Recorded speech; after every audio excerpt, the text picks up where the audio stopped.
Good evening, people. Happy Friday. It is time to go through the films that I watched this week, and we will jump straight into it because no one needs to have this video filled with fluff. But I first watched a film never seen before, haven't written the year down, but it was the 80s, and it was Throw Mama from the Train, Billy Crystal, Danny DeVito. I kind of look at it as a silly comedy kind of version of Strangers on a Train. They even, Danny DeVito even watches Strangers on a Train in this. I enjoyed it. I enjoyed Danny DeVito. I enjoyed Billy Crystal, which I don't usually, but it was a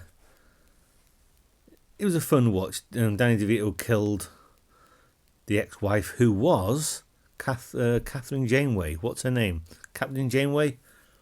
He kills her thinking that's what Billy Crystal wanted, and it goes on from there. Kate Mulgrew. Not bad, give it a 6. Then I watched what you see in the thumbnail, Black Adam. Like, what's the point of Black Adam? What's the point of having Superman in the post-credit scene when it's going to lead to nothing anymore? But as far as it was fine. Black Adam going around punching, kicking, lightening people's heads. I think everyone's seen Black Adam. It's all right for what it is. It's all right. I give it a 6. Then a film called The Doorman. First watch. This has Ruby Rose. She's an ex-Marine. Takes a job as a doorman in this apartment building. Finds she's got family in there. Then bad guys come in and they want to find their paintings, and it turned into a kind of a Die Hardish type of film towards the end. It was alright. I gave it a 5. 2020. Nothing remarkable, but it was alright for however long it was. And another first watch, City Girl. I want to say F.W. Murnau, and there is his name. F.W. Murnau, silent film about a guy, son of a farmer, goes off to the city to sell the wheat or the corn or something like. I think it was wheat. Meets a girl who's a waitress. They fall in love. They get married. Go back to the farm. They're going to have a great life. Doesn't quite turn out that way. I thought it was a fantastic film. There was echoes of Sunrise, A Song of Two Humans in this. But I prefer this to that. I give this a 9 out of a 10. I thought it was fantastic. A 9. And I don't dish out 9s very often. Hell, I don't dish out 8s very often. So I get to 9. It's doing something right. 1930. Then a Bruce Lee film, The Big Boss. It's a Bruce Lee film. Bruce Lee kicking ass. Didn't do as much kicking ass as I would have liked, though. He's got this necklace on. He made a promise that he's not going to fight anymore, which he does fight, but not as much as I would be hoping for. Give it a 6, was fine. And a film, another first watch. This is also a first watch from 2002, a film I thought I'd seen called Dog Soldiers. Basically, soldiers versus werewolves. They take refuge in this little cottage. Practical effects, I've seen behind the scenes of them applying it, fantastic. Great. Wolves look scary as fuck. There's, at times, the wolf reminds me of the xenomorph in Alien, the way it stands and walks and stuff. That was an entertaining film. I'll give it a 7 out of 10. Quite enjoyable. Then another first watch from 1989 called Teen Witch. Girl, she's 15, just about to turn 16, or she will turn 16, and she realises she's a witch. So she uses it to her advantage at school. One of those type of films. Kid in school, gets powers. Fun film. 6 or a 7. I didn't decide, so I wrote 6 and 7 down. But that was an easy watch. Easy to watch. Then a film called Eagle Eye, which I have seen before. What's his face? Oh, Sam Witwicky from Transformers. Shia LaBeouf. This is basically a supercomputer goes rogue. That's what happens.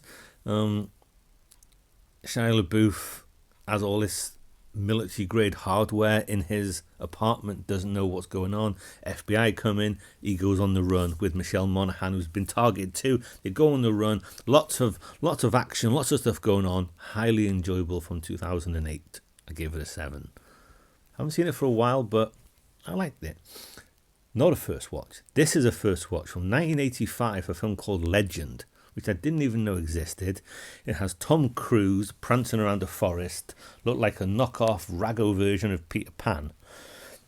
The bad guy, the Lord of Darkness, voiced by Tim Curry, wants to take over the earth and put it into forever darkness. So Tom Cruise and this girl, they go off and save things, and there's goblins, and there's pixies, and there's unicorns, and all that kind of stuff.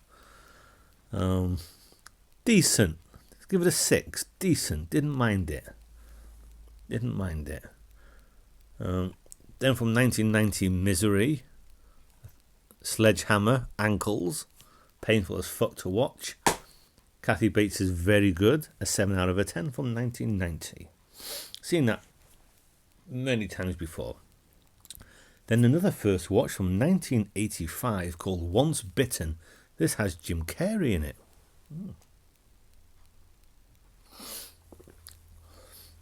This 400-year-old female vampire, she's a countess. She needs virgin blood to stay young, so she picks on Jim Carrey. Bites him, and then he starts to turn into a vampire. And that's what the film is, dealing with, all that kind of stuff. That was fun as well. Easy to watch. 6 out of a 10. Then... from 2023, a film called Robots. Now, while I enjoyed this, it lacked energy and it lacked real fizz.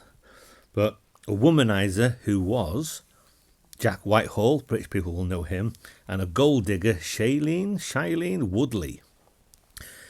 She's a gold digger. He's a womanizer. They used robot doubles that look like them, which is illegal, to trick people into relationships. She gets money, he gets to sleep with them. Only they use a scam on each other, and the robots fall in love with each other and go on the run.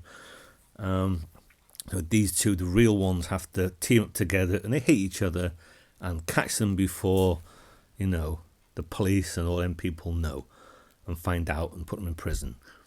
As I say, it lacked any kind of oomph or any kind of excitement.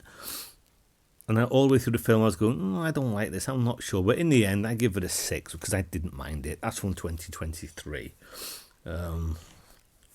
All right. First watch. Another first watch. The last one from 1970. James Bond. 3 years before James Bond. The Man Who Haunted Himself. Roger Moore, driving home, gets in a car accident. He's on the operating table. They're giving him all that kind of business. He dies. For one moment, he's dead. Then there's 2 heartbeats. So doctors think it's a malfunction. And then gets on with his life, recovers. But strange things happen. People say he was in place A, but he was in B. He doesn't remember. Doesn't remember playing pool, but they remember him there. And it's a big mystery about what's going on. Well, clever people will probably figure out what's going on. I did not, because I'm stupid and I never figure out these things. But really fun, interesting, and at times quite exciting. And I enjoyed that one. I give that one a 7 out of a 10. Roger Moore nearly gave it away. Roger Moore, pretty damn good. And that is all the films I watched this week. Cheers. I'll see you next week.